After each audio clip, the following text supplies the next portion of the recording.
பல நூறு வருடங்களுக்கு முன்பு டிராகுலா ஒன்று வாழ்ந்து வந்தது. அது அழகிய இளம்பெண்களை வேட்டையாடி காட்டு பங்களாவில் அடைத்து வைத்துவிடும். பின்பு அந்த பெண்களை கொன்று அந்த ஆவிகளுடன் குடும்பம் நடத்தும்.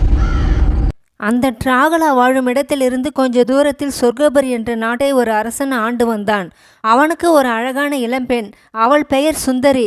அவளை மணமுடிக்க எல்லா நாட்டு அரசர்களும் போட்டி போட்டு கொண்டு இருந்தார்கள். அந்த டிராகுலாவிற்கு மனித குலத்தில் தன் குழந்தையை உருவாக்க வேண்டும் என்ற ஆசை. அதனால் காட்டை விட்டு வெளியே அலைந்து கொண்டிருந்தது. சொர்க்கபுரி நாட்டு இளவரசி சுந்தரி தன் தோழிகளுடன் குளத்தில் நீராடி கொண்டிருந்தாள். அந்த வழியே அந்த டிராகுலா இளவரசியை பார்த்துவிட்டது. இளவரசியை நெருங்கி வந்தது டிராகுலா.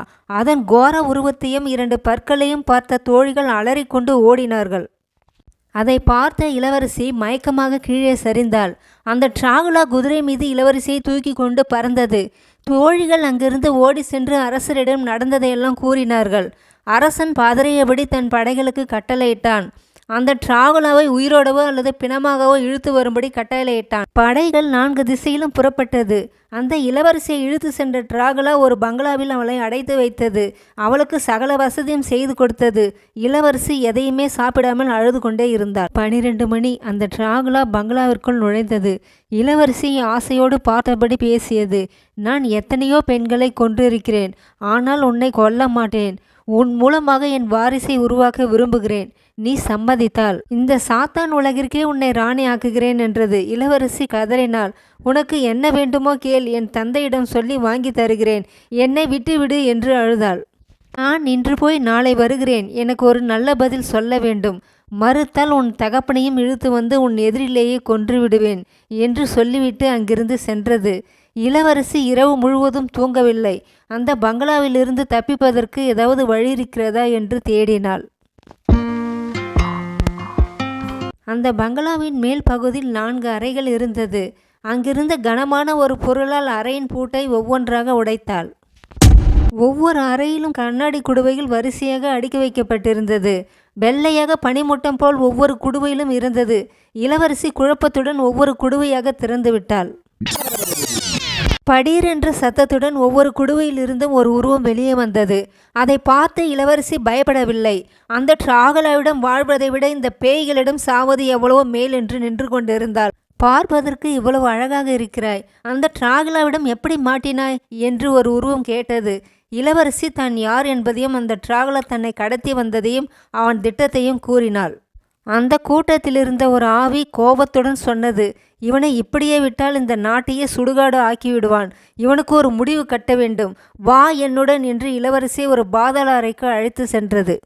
அங்கே வெண்மையாக ஒரு மண்டை ஓடு ஒளி வீசி கொண்டிருந்தது. இளவரசி, இந்த வேலையை எங்களால் செய்ய முடியாது. நீ மனது வைத்தால் செய்ய முடியும். அந்த பொருளை எடுத்துக்கோள். அந்த டிராகுலாவின் உயிர் மூச்சு எல்லாமே அந்த உருண்டையில்தான் உள்ளது. சனிக்கிழமை வரும் யமகண்டத்தில் நெருப்பு மூட்டி அதில் இந்த உருண்டையை போட்டுவிடு. அவன் சக்தி முழுவதும் இழந்து இறந்து விடுவான். எங்களுக்கும் விடுதலை, உனக்கும் விடுதலை கிடைக்கும் என்று சொன்னது அந்த ஆவி. இளவரசி அந்த மண்டை ஒட்டை எடுத்து மறைத்து வைத்து கொண்டாள். அந்த ஆவிகள் பழையபடி குடுவையில் போய் அடக்கமாயின. இளவரசி எல்லா குடுவையும் மூடினாள். இரவு நெருங்கி கொண்டிருந்தது. கடிகாரம் 12 தொட்டது. ஒரு பெரிய சத்தத்துடன் அந்த டிராகுலா காட்டு பங்களாவிற்குள் நுழைந்தது. மறுபடியும் இளவரசியை நெருங்கியது. என்ன முடிவு செய்திருக்கிறாய் என்றது. இளவரசி டிராகுலாவை ஆசையுடன் பார்த்தாள். நான் நன்றாக யோசித்து பார்த்து என் மனதை மாற்றிக்கொண்டேன். திருமணத்திற்கு நாள் குறித்துவிடு. ஆனால் ஒரு நிபந்தனை. நம் திருமணத்திற்கு என் தகப்பனை அழைத்து வர வேண்டும். சனிக்கிழமை யமகண்டத்தில் அக்னி பகவான் முன்பு நம் திருமணம் நடக்க வேண்டும். பின்பு உன் விருப்பப்படியே பல குழந்தைகளை பெற்றுக்கொள்கிறேன் என்றால் இளவரசி. அந்த கடைசி வார்த்தை அவன் காதில் தேனாக பாய்ந்தது. சந்தோஷத்துடன் அங்கிருந்து சென்றது அந்த டிராகுலா. திருமணத்திற்கு முன்னதாக மன்னரை இழுத்து வந்து அறையில் அடைத்தது டிராகுலா. மன்னர் பார்க்கும்படி மணமேடை தயாரானது. மணமகன் போல கம்பீரமாக உட்கார்ந்திருந்தான் டிராகுலா. அரசன் மகளை பார்த்து கதறினான். இளவரசி அமைதியாக மணமேடையில் உட்கார்ந்திருந்தாள். இளவரசி வயிற்றை தொட்டு டிராகுலாவிடம் சைகை செய்தாள். எதையோ நினைத்து டிராகுலா தலையசைத்தது.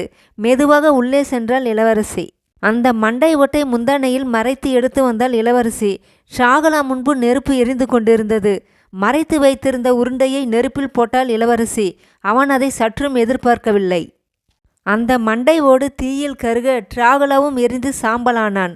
இளவரசி மூடியிருந்த குடுவை எல்லாம் திறந்து விட்டாள். எல்லா ஆவிகளும் சந்தோஷமாக விடை கொடுத்தது. மன்னரும் இளவரசியும் மகிழ்ச்சியுடன் நாடு திரும்பினார்கள்.